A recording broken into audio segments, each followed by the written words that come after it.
on my last trip to Las Vegas, my last day, and my last casino stop was Caesar's Palace. So I had 3 hours left before I had to get back in my car and head for the airport.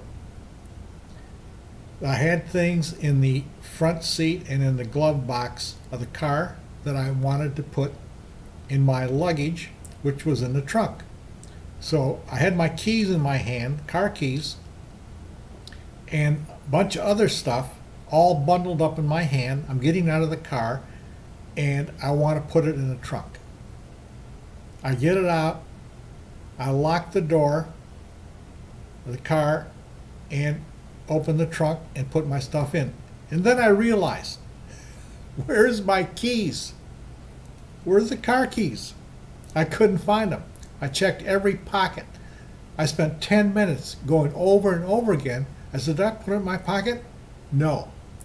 And then I realized, in picking up the bundle of stuff that I wanted to put in the trunk, I dropped my car keys in the car and then locked the door. Here I got 3 hours left at Caesar's Palace. I'm in the parking garage and the key is gone. It's in the car somewhere. And I locked it, and it's not like, this was a Ford Fusion, but it's not like my Ford Fusion, whereas you cannot lock the car with the keys still in it.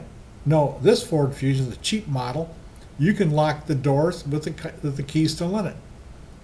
So I figured I better call Dollar Car Rental. I called Dollar Car Rental on my cell phone. I'm standing in the garage, and I told him my problem. He says, well, let me see if we can send somebody out. And I says, well, I do have insurance with GEICO. Well, maybe you better call GEICO.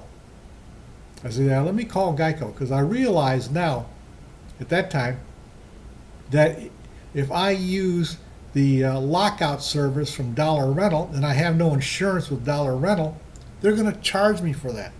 What is it going to be? $50? $100? $150 for them to bring lockout service? So I called GEICO, my own insurance, and told them my problem. And he says, we will come out and open that door for you, and it's going to be no charge on your rental car. I said, fantastic. So about a half hour after I made that phone call to GEICO, someone was in the garage to open my door. Was I happy? I was so happy, I give the guy a $5 tip for doing it. He thanked me very much. So that whole experience took about 45 minutes, and then I was finally able to get into Caesar Palace for my last 2 hours of playing. So that's what happened when I lost my keys in the Caesar Palace parking garage.